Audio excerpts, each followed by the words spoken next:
This episode contains discussion of suicide. If this raises any issues for you, support is available through the links and phone numbers in the show notes.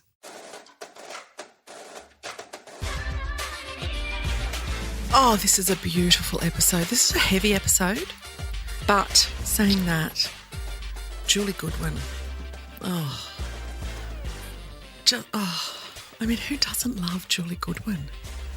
I get to have her for had her for a whole hour. You get her for a little bit less with me. You get the best bits, not the me forgetting what I was saying halfway through me saying it. Everyone knows Julie Goodwin. She graced our screens on Masterchef. She was the original OG of Masterchef. 2009, 15 years ago, she won Masterchef. And we've loved her ever since. And she's never gone away. And I love that she's never gone away because there are people that you may never hear about again. And I'm really glad that she's one that stayed around. Her story, though, is hard. And it got harder as she started to get into her life post Masterchef. She went through a lot to get to where she is today. She's written a book. We talk about the book. We talk about Masterchef. We talk about her. We talk about me, of course. Please enjoy, if that's the word, I don't know. Please listen and let me know what you think about this episode. I always ask you to let me know about every episode, but here is my interview with Julie Goodwin. You've got a book. Yeah.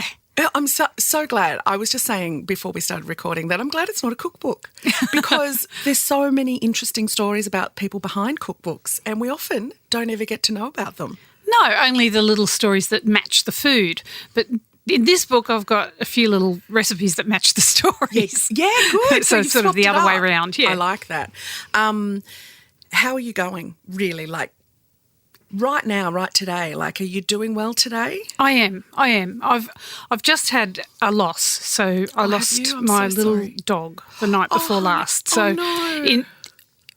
Honestly, I'm heartbroken, but I'm better able to deal with that than I would have been a couple of years ago.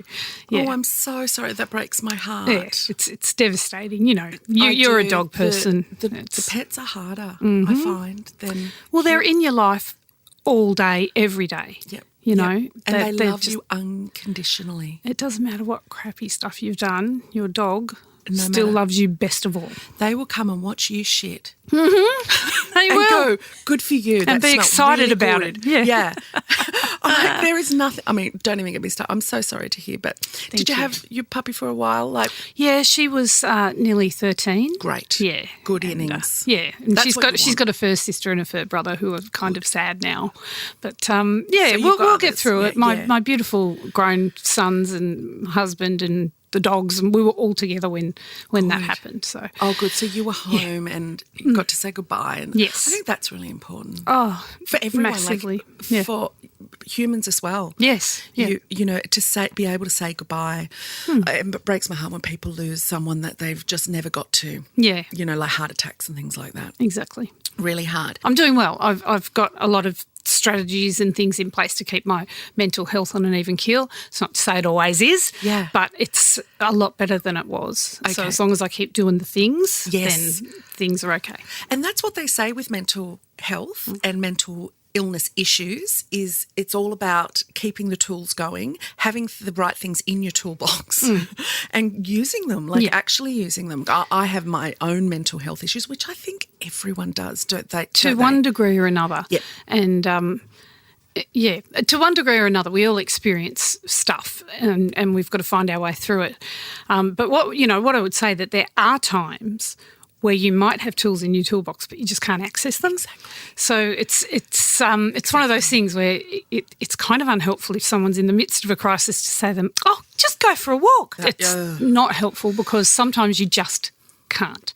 And so, it can be a really slow path back to health. And once you're back to health, the path isn't straight and it doesn't finish. It's a rocky road and you've got to just keep plugging away. And sometimes you don't even want to go to the tools. Like I leave my tool at the door sometimes and it gets really dusty and stays there for too long. Last time I went without therapy, And then the next time I saw a therapist, she said, "Why are you here?" And I said, "Well, basically, my tools are rusted, and most of them aren't working anymore. I need to sharpen my tools, get my tool belt going again, actually get it out of the shed." And she was like, "Oh, that's a really good way of kind of, talking about it." And I said, I just couldn't be bothered lifting it up for a while and thinking, I just don't want to deal with this right now because, mental health, you have to keep it healthy. And like anything in the world, you just let it go sometimes, and it gets it can get out of hand. Yeah. And people, that whole "are you okay?" I really love that kind of thing has come in, because it does prompt you to say yes or no. I'm a huge one for, I'm fine, no matter what. I just do not like to burden people, which I think women, do you think that as well? Like, I mean, men, of course, but women they've got to take care of everyone else. That's 100% true. And, we talk about Are You OK Day, we talk about corporate responsibility around mental health and all of those things. And so talking about mental health is not new, and we're doing a lot better than we did certainly while I was growing up. It was taboo. But now we're talking about it. But what I actually still think needs to happen is, okay, so we're all willing to help, we're willing to look for the signs in others, we're willing to accommodate whatever we need to accommodate for others, but still carry these internalised messages that I can't speak up or I'll be seen as incapable, I will let someone down, I will be being ungrateful, or I'll be weak, all of those things. And that's the internal stuff. So I think the conversation needs to obviously keep flowing, but I think it needs to turn a little inward to ourselves and say, I am willing to give help. Am I willing to accept it? Yeah. Am I willing to examine the bits of my life that aren't working for me and say, you know what, I've got to hand some of this over. Yeah. That's where I think we really need to push this conversation. And like, as you say, for women, I mean, I've raised 3 young men and I'm married to a man, and they have their own things that they don't want to acknowledge or talk about. There's a whole lot of, we can go stereotypical if you like, but there's a whole lot of stuff that men don't want to bring to the table either. And so I just think it's as important as being willing to reach out to somebody else. It's as important or more important to be willing to show compassion to yourself. I often say go gently to myself. It was something I learned to say, go gently, come on. Like, because those voices, especially as young girls, teenage girls, we get taught pretty much to hate ourselves and say how ugly we are. And, that's where a lot of our issues can come from. Go gently. I think another one that I find is being able to say to the people that ask, are you okay? I'm still not. Yeah. Because often with any illness, like, a cold or something, oh, you're doing better today? Oh, much better today. Everyone expects you to get better. Like it's a linear thing. It's like a linear thing, and it's not. It's just not. You have to become comfortable with saying to your loved ones, still, it's still a work in progress. Like, that's where I am. That's exactly what it is. And I can tell you that I still find that frustrating, that I'm not at the finish line. Yes. There is no finish line. None. And I think that if we can find language around that's unthreatening to the people asking, because you don't want to shut down the conversation. That's right. By them going, oh, God, I don't want to ask, because every time it's like, no. And it doesn't have to be who you are all the time. We've got to acknowledge that we can be different things, So my beautiful psychologist, who I write about in the book quite a lot because she's a legend. I love her. Yeah, good. I was only with her before I started this book tour, and I'd had a couple of very flat days, and, those ones where you've got to arrange your face into the right expression before you can leave the house, and it's a real effort. Everything feels like you're wearing wet wool. Yeah. And I went to see her and I said, I'm pissed off for a start because I'm doing all the things and I'm diligent. And secondly, I'm a little bit frightened because does this mean that my medication's not going to work for me anymore? I've been through a few different ones and some stopped abruptly, and it was terrifying when it stopped. Does this mean I'm on this spiral back downhill? What does it mean? What does it mean? I'm cranky and I'm scared, and why do I feel this way? And what she said to me was, sometimes it's appropriate to feel depression. Yeah, God, Sometimes yeah. it's appropriate to feel sadness. Sometimes it's Yeah. appropriate to be stressed. And if you look at what you're about to head out in the world and do, that's appropriate for you right now. But what we need to do is view it as a hotel. She said, you've checked into this hotel, but you know that you're going to check out and come back home. You don't have to live in the hotel. So now, if I'm having a day like that, it's just like, well, I'm just checking into the sad hotel and I'll eat the shitty food and I'll sleep on the shitty bed and I'll have the shower with not enough hot water or water pressure and then I'll check out and I'll go home. And I'll go home to love and I'll go home to creativity and I'll go home to joy and to my granddaughter and to my dogs who I love. And that has been so helpful to me. Oh, I love this woman and I love this. And that's language we can all use. If someone says, are you okay? Instead of feeling like you're always in the doldrums or you've got to lie, you can say, I've checked into the sad hotel today, but check with me again tomorrow because I might be home. Yes, I love that. I say poo-pool. The poo-pool. I've sitting in my poo-pool today. There you go. Sometimes I slop the shit all over me. Yeah. Sometimes I just get down in it a little bit and get out of it again. Yeah. But yeah, I love the sad hotel. That will work really well. Yeah. Thank you for that. And thank your therapist. She sounds amazing. She is amazing. They are. She's walked me diamonds, through some aren't they? stuff. Yes. Yeah. God, they're so good at what they do. When they're good, they're so good. Yeah. Where did you grow up? In Normanhurst, so Sydney. northwest Sydney. Yeah. Nice. They've got lovely parks out there for dogs. There you go. It's the only thing you need to know. Everything for me. Does it have a good dog park? Yeah. And you live on the Central Coast, Yes. which is where I'm from. Oh, yes, also that's where right. my producer's from. Yes. She went to school with my son. Is that right? You never told me that. It's such a small world. Such a small world. She went to school with John Farnham's niece as well. Well, there you go. Yeah. Oh, my gosh. It's such a small world. I mean, I would have led with that if I was you. She only told me recently and I'm like, yeah, you could have told me that 2 years ago because I'm a John Farnham stan. well, who isn't? Yeah, who isn't? So writing the book, I want to talk to you about writing the book. How hard was that? Because it's an emotional book. Yeah. It was brutal. Yeah. It was brutal. It was And now really you're doing a hard. book tour, bringing it up again. So obviously it was harder to write. And did you have moments where you just threw hands in the air and said, I can't do this? Oh, absolutely. The whole process sort of went in cycles. So because it's hard, some of it's hard, some of it's fun and funny and lighthearted and all of that stuff too.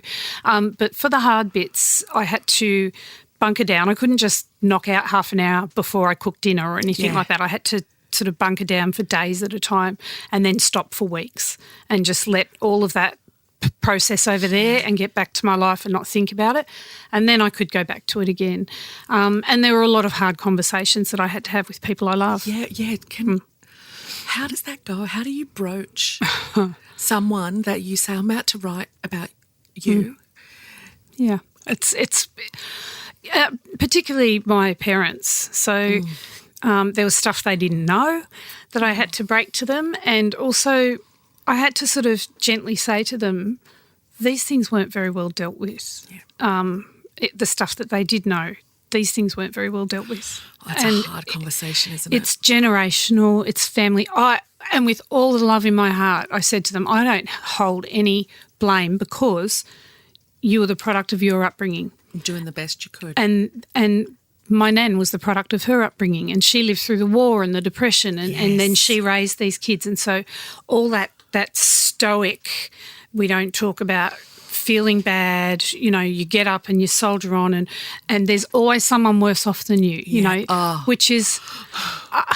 it's true. Of course it's true. And you've got to be grateful. You've got to be grateful, and you've got to count your blessings and put things in perspective, obviously. Perspective. But you also have to be able to say, all that aside, I'm hurting. I'm not doing well. Yeah, yes. I need a hand. I was just saying to in one of my solo eps that my mum, God bless her, she did the best she could, but when it got really bad, she would say sometimes, maybe we should go to the cancer ward and let you see, kids who've really got, and she thought she was doing the right thing. Yeah. Well, it's the kids starving in Africa line when you don't finish your dinner, And it just to be it wasn't my fault. No, and just to have your parents say, I remember having the really hard conversation with my dad, who was a really bad dad, really violent and awful abuser, and having that adult conversation with him. Yeah. All I asked him to do was to keep his distance and to let me speak. Yeah. That was all the caveats that I had for. And that conversation went for 3.5 hours of me just talking because I couldn't get my words, I couldn't stop crying, all of that thing. But the one thing I said to him, all I really wish that you had done, and I'm saying this to you but also to my listeners, because this is the best parenting advice. I'm not a parent, but I'm a child to a parent. Best advice I can give, and I gave it to my dad, was sometimes I just wanted to sit on your lap and you say, I don't know what to do, but I love you. Yeah. And that's all I wanted. I'm here for you. Not to be told, oh, well, you know what you've done wrong, don't you? Yeah. You know what? Devil's you know what advocate. They always play devil's advocate. Oh, and knowing where fathers and mothers come from, is also intergenerational. It's also, gendered. That whole men have got to give you a solution, whereas mothers are more in tune to that. A bit more nurturing. Let's have a hug. Do you want me to make you some food? You know, I don't know what to do. Shall we go to the cancer ward? Yeah. Oh, my God, I laughed far too hard at that, didn't I?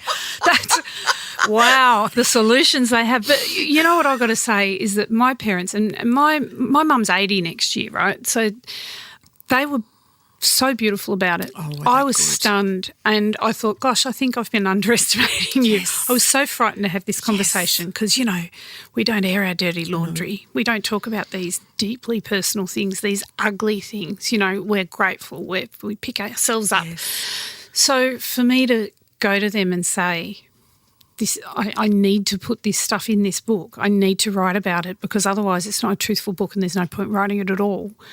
And they just said, you do whatever you need to do and we'll support you. Isn't that wonderful? Yep. And they said sorry to me many times, and I'm like, I actually don't need that from you because you did what you could with what you had. Yes. And they said we should have dealt with it better. But back then there wasn't better. There weren't resources. We weren't talking like this, But how wonderful that they gave you sympathy. 100%. They didn't need to, but they had it to give, and it's never too late to give it, and you got it, and they really wish that things had been different.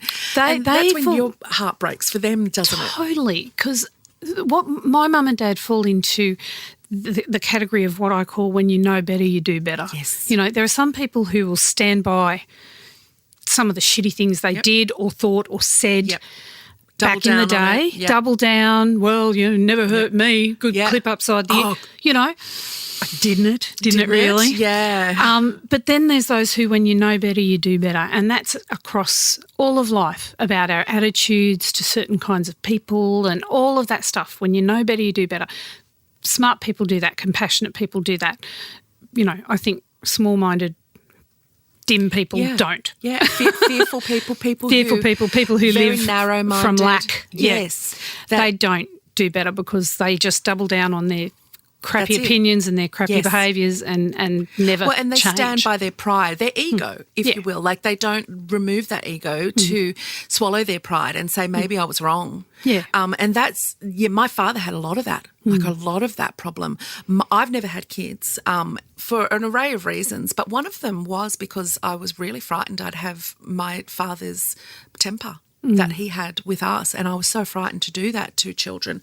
But my brother did, and I remember him saying, I changed it. Yeah. Like, I changed it. The kids didn't get hit because when you know better, you do better. That's right. And there's two ways that can go, isn't there? Exactly. You follow in the footsteps or you turn it right on its head. Yeah. And it's funny, the ones who double down, they see themselves as the victims still. Yes. Like, well, I don't know any better. I didn't know any better. Yeah. And, you should have seen the shit that happened to me. Well, you know and I'm better okay. now. And it's like, well, clearly you're not. You could know better now if you would open your mind. And that's why I'm so glad we have things in place for kids with parents, because, the things that parents could get away with. Oh, back in the day. And it was all perfectly normal. Yeah, and not just your parents. Your mates' parents could hit you as well. Your mates' parents could. Your teachers could hit you when I was a kid. Everyone. Fair game. I remember watching Mad Men. Your teachers could hit you with a stick. With a cane. Yeah. Daily. Remember when Mad Men first came out? I remember there was I only watched the first season and then I was just like, no, this isn't for me. But it was such a great show anyway. But because it's set in the 50s of marketing, but there was lots of, you'd go to, there was one scene where they all went to someone's house for a party. So all the kids are everywhere. Yeah. The kids are like, the boys are dressed up as cowboys and they're all running around, snap, bang, bang, bang, like this. And all the men are drinking scotch. Yeah. And the kids run through the circle of men and one guy just slaps this kid upside the head and the other man goes, I'm so sorry you had to hit my son like that. Like, Jesus, Jimmy, what are you doing? My God. And it triggered me. I was like, call memory unlocked. Yeah. Like the amount of people that were allowed to hit us and discipline us as children, what is quite astounding what they could get away with. Thank goodness that's not the way anymore. No, thank God it's not. I want to ask you about going into a mental health facility. Do you mind talking about that? No, of course not. Of course not. It's all part of the big picture. Because I've been in one as well 20 years ago, but I know things really change in time, and especially in 2 decades. Mine's over 2 decades ago. But you spoke on the project about how there was a lovely couple, strangers, that helped you in a really pivotal moment. That's what sort of started me down that path, and I have experienced a few different admissions over the past couple of years, and I have experienced the public system. That was one of my questions as well. And the private system, and I know which one will heal you. And which one needs a lot of help. And which one I can't understand how anyone is expected to get better in a place like that. But I got right to the very bottom of the well, and I couldn't see any way out other than to leave. And I was about to execute a plan, and this beautiful young couple and their dog just knew that they needed to sit with me for a bit, and they did. They sat with me for a couple of hours and just chatted, not about anything heavy, just about life and about their dog. Asked me if I had dogs. I had told them about my 3 and told them about my kids. They told me about theirs. And once or twice in that 2-hour period, I laughed, and it shocked me because it's like I didn't know there was even a laugh left in there. I didn't know.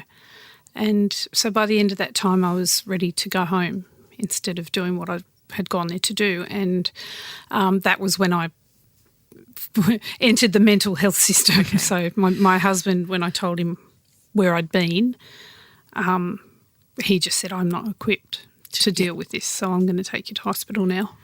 So before you went on that walk, was it just like were you at home alone, or was the family home? I was on my way to a football match. So we're mad Mariners fans in our household, and I was on my way to that match, and I was standing with Mick outside the stadium, and he was going to go meet clients over the other side of the stadium, and I was going to meet friends over this side. And I'd been on a downward spiral for a while, and it was a horrible time. Like, everything was on fire. It was it was a really horrible time, and everything was awful. And he was just real quiet. And I said, are you all right? And he said, I'm worried about you. And that's all he said. He wasn't, no recriminations, no solutions thrown at me, just, I'm worried about you. And so he went off to sit with the clients, and I just texted my friends and said, I don't feel very well, I'm not coming. And that was the solution. And I just started walking. It was, it just became really clear to me. They will be better. That they'll be better off. Oh, that Julie. I ruin everything. I worry Julie. everyone. This is sickness talking. Yeah. It was my absolute belief in that moment. And I wasn't happy about it. I was devastated by the realisation that all the people that I loved would be so much better off if I just wasn't around to ruin their lives. Oh. And that's what I arrived at. I'm so glad that you're still here. And I bet they are as well. Oh, yeah. Yeah. We're all very grateful to those people. And do you still know those people? I do. I've been in touch with them a couple of times, just tapped them. Little angels on earth, aren't they? Yeah. When I became a grandmother, I sent them a picture of my granddaughter. And, thank you. Wow. Do you know the show You Can't Ask That? on the ABC. There was an episode. It's one of the hardest episodes I've ever seen. People who have tried to take their own lives and not succeeded. And pretty much every single one of them said, I wish I hadn't. You know, I wish people knew before I thought that was the ultimate decision to make. And it's almost like I wish we could give people that opportunity. This is what I'm trying to do with this book, you know, because I do detail all the things that led to that day. And what I'd love, what my purpose is in writing it, is that somebody might look at it and go, you know what, I have unprocessed trauma from my childhood. Yes. Or I am so overworked and exhausted that I'm not finding joy in my day anymore. Or I have to arrange my face muscles into a smile in order to leave the house. Or I have woken up far too many mornings and not been able to put my feet on the floor. Any one of those things. Or I need wine before I can sleep. Yes. You know, any one of those things, if that is you, just take it out, shine a bit of light on it and examine it. Yes. And you might go, okay, well, there's a simple solution to that. I will just drop a bit of my work hours or whatever. But it could also be the start of a very rocky path. So if you can catch yourself at any point on that path, because there comes a point on that path where nothing's logical anymore and illness takes over and your beliefs, which are wrong, are that there's only one solution. So I don't think anyone's immune from that kind of downward spiral. I don't think they are. Same. I could not agree with you more. Everyone is susceptible to it. It can happen to any of us if we let it get out of control. And it's not even letting it, because it's not something you have control over. No, but you can turn things around if you catch it early enough. So these little warning signs, you know, before you are consumed by mental illness. Yeah. You can spot the warning signs and start to do the things, pull out the tools out of the toolbox while you can. Yes. Because there comes a point where, you know, I describe it as being at the bottom of the well. I can see the tiny speck of light at the top and I know what I have to do to get to it. I know what I have to do. I just can't do it. Yeah, it's so I can't move my away. arms. Yes. I can't move my legs. I can barely breathe.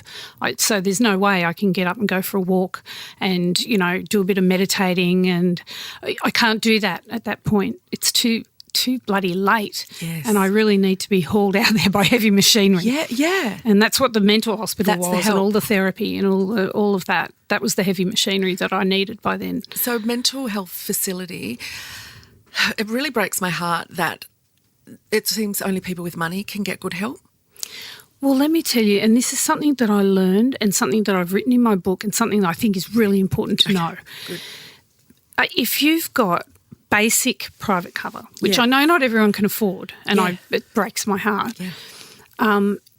So normally if you say you need a knee surgery or your eyes go to hell and that's not part of your cover, you've got to wait, right? There's a waiting period before you can bolt that on. For mental health conditions, you do not. So I wasn't covered to go to that mental health facility, but we found out that it's the law that if it's a mental health condition, that the insurance company has to allow you that immediately.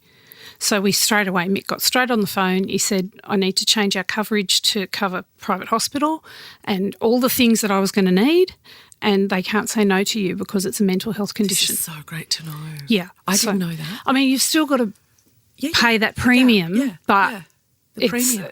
You've still got to pay for the extra, but they cannot say you've got to wait a year. They cannot say that's a pre-existing condition either. That's right. Well, and because public can't make you wait, and those kind of things, they're emergency. Yeah. So they'd be liable if they even tried to make you wait. And I can tell you, we couldn't have afforded the stays that I had in these private clinics because it's very, very expensive. Yes, they're so expensive. Yeah. So basic cover, and you can bolt that stuff on whenever you need it if it's mental health. Wow, that's so good to know, because they are getting better with the, the 6 bulk build kind of things. But sometimes there's a scaling or whatever with that. And sometimes it's not enough. Yes, sometimes it's not enough. Sometimes you can't get into the good therapists and sometimes a therapist once a week or twice a week is nothing. It's a drop in the ocean compared to what you need, like that 24-hour care. Yeah. That's so good to know. Yeah, well, there's certainly a long way to go. There needs to be far more accessibility to mental health care because it impacts, I believe the stat is 1 in 2 of us, which means it impacts everybody. Yeah. Because everybody knows somebody. Yep. So every life is impacted by people's mental health. And so why not put so much more money? Imagine if I've always said this about, Nordic countries that, put all their taxes towards education, medical and daycare, children, childcare. Yes, yep. And they thrive so much better because they take care of each other and themselves. It just makes so much more sense to take care of our mental health, throw all the money at that and just, put so much, and then you've got so many other aspects of people's lives that you don't have to spend money on. Correct. Because, we're going through an endemic at the moment, and they're calling it an epidemic of femicide. Women at the moment dying 1 every 4 days at the hands of an intimate partner. Yeah.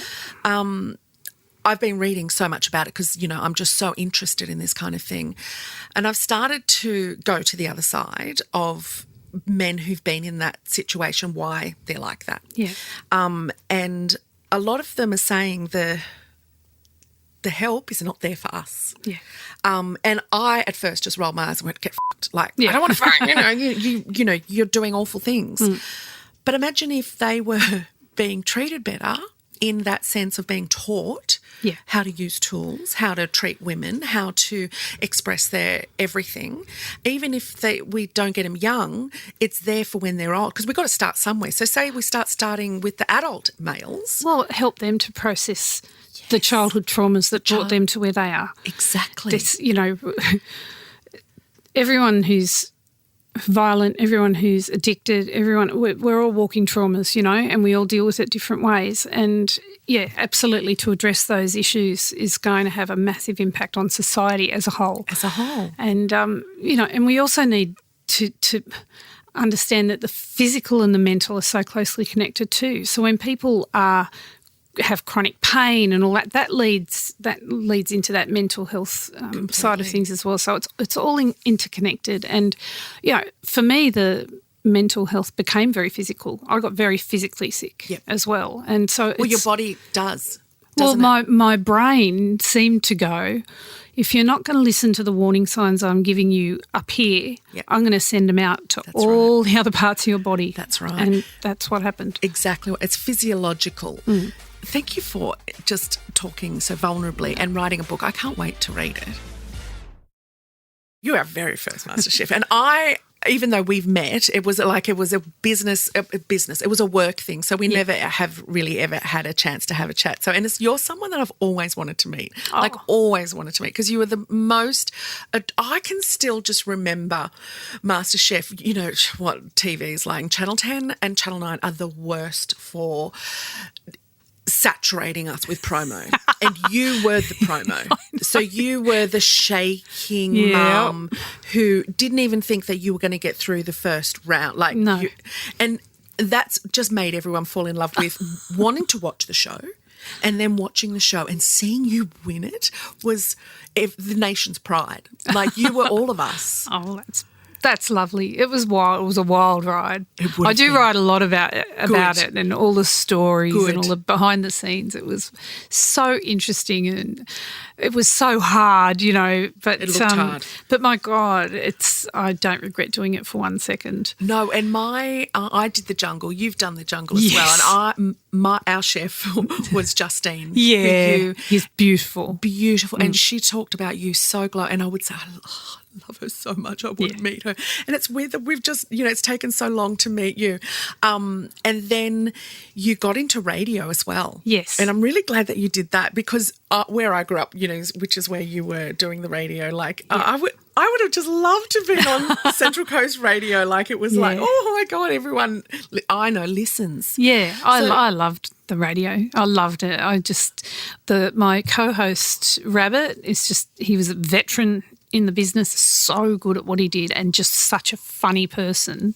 So we just hit it off and we had so much fun. That's so great. Yeah. Oh, would you ever go back again? Not to Brekkie. No. It was part of the whole unravelling. That's another world. It is another world. I remember doing breakfast and saying to Ash London, when does it get... She just laughed and said, "Oh, honey, it doesn't. No. It doesn't get better. Your body clock doesn't get... No. You're living a different world to everyone else." Totally, because you don't just lose your morning. Like, you've got to get up at 4. Well, I had to get up at 4. Some people are earlier. So you don't just lose the morning at home with, you know, your family or your partner or whatever. You lose your night as well because you've got to eat and go to bed early. And that's so and you often kind you've of got to watch a screener or try to stay up and watch something that you've got to have content. For the next day. So it does take you out of the mainstream world. But then I was running a cooking school as well, so I had essentially 2 full-time jobs. So that's where really the wheels started to wobble on the old chassis. Yeah. And so I don't think going back to breakfast radio would be the best thing for my brain. But other types of... Yeah. Well, and podcasting is such a big thing these days as and well. so flexible. So flexible, isn't it, Rach? We do. I do it without pants on sometimes, don't I? Marvel. I do lots of things without pants on. We should just do a lot of things. The world should do more things without pants on. I might do a cooking cooking there segment. You go. Cooking without pants. No pants. Cooking segment. I like it. Okay. Lastly, so where are you at in your life now? My life now. So I had to leave the radio. I closed my cooking school for my well-being as well. And so now I make choices about what to do. I obviously chose to write a book and now I'm on book tour, so this is not a particularly balanced period of time. But when I'm not in this little sort of vortex of activity, I do a lot of art now. So I've gone back to some of the things that brought me joy when I was a kid. My beautiful kitchen cooking school. So one end it's still a kitchen where I make content and develop recipes and do all that stuff. And the other end is an art studio. So I've got canvases and easels and I paint with pastry brushes and egg flips and all sorts of stuff. I have so much fun there. I spend a lot of time with my 3-year-old granddaughter. Yeah, I was going to say, how old is your granddaughter now? 3. She's 3, which is just the best age. And so I make time for her and it's the best time in my whole week. And I just choose now whether I'm going to take an opportunity or not, and I'm not driven by fear anymore. So I was driven so much by the fear if I don't take every opportunity that came through the door, I would lose my ability to make a living and I would lose my opportunities that I've been gifted from Masterchef 15 years ago, and I've got to do it all. And now I'm just like, well, no, actually I've got choices. Oh, and how's the response been so far? From like just the general public, like when people see you in the street and now they know that you've written a book, like because the project interview that I saw, like, it made me bawl my eyes out in a really good way because I was just so grateful that people are talking about their, and people who are seemingly not perfect, happy and joyful all the time, just to see you be so real. It also broke my heart to see that you were in any kind of pain because, you're someone that I've always looked at and just made me so happy. I'm just thinking, are you getting that kind of reaction from the general public when they see you, talk to you? I've got people, like I'm doing these book events where we chat and then people come and talk to me one-on-one and people are sharing their own stories with me, and some of these people are of the generation that have never been allowed to talk about stuff like that. And it's incredible how liberating it is for them, especially, But, everyone's relating to bits and pieces of the story or the whole story and just feel really seen. That's being seen, being heard. When you finished the book, did you just feel lighter? Oh, yeah. When I got to the last line, I typed it out and I felt like a ton of rocks came off the top of my head. Wow. Yeah. People should just write even if they never publish. 100%. That experience of putting my life down chronologically actually taught me a lot of stuff. There were things that had happened that I never understood why as a teenager. And then when I wrote down the chronology of all the stuff that's happened in my life, I went, oh, this is like cliche. It's so boring. Like, textbook, obviously yeah. that happened because of that happened because of that, and that led to this, and that led to this. And if I showed this rough outline to any psychologist, they would have said, I can tell you what's going to happen here if somebody doesn't intervene here. Yes. know? Textbook. They would study that. You would be a case study and say, this is Julie did this, and this, and then this and this happened to her. If it was a script writer, you'd go, oh, come on, this has been done to death. Come up with something a bit more original. And that would be so many people, wouldn't it? Yep, it really is. Start writing, everyone. Just start writing. Jot it down. Jot it down. I often say to people with therapy, you have to get your hands dirty. Mm. It's going to be tough, but it's get worth your it. heart dirty. Yeah. You have to really Yeah. go back to some places that are hard. Very hard Yeah. and not comfortable, but you have to But then get it you dirty. heal them. Yes. And then you come out with a loss of the shame that you've carried, and a loss of the fear lighter. that you've carried, and you're able to be a bit more compassionate to yourself, and bring in those parts of you that you've left out in the cold. It's And almost like a garden. Like you have to start with a pretty ugly surface, but what you can do with it by getting into it, nurturing it, and you still have to tend to it, and you end up with something quite beautiful and light. And I've never really thought of it like that, but that's not a bad analogy, is it? Garden. I like that. Let's garden ourselves. Let's be flowers. Yes. Not weeds. And you have to, get rid of the weeds. 'Cause You've you got have to pull the weeds. You have to keep doing it, don't you? Oh, yes, mate. You've got to maintain. But how beautiful are the rewards of a garden as well. Like, and it changes all the time. And especially if you have a deciduous garden. She's really running with I'm this, really isn't she? getting into it now. On that note, thank you. Oh, thanks, Yvie. I appreciate you letting me have this conversation. You are more than welcome. Thank you for coming in.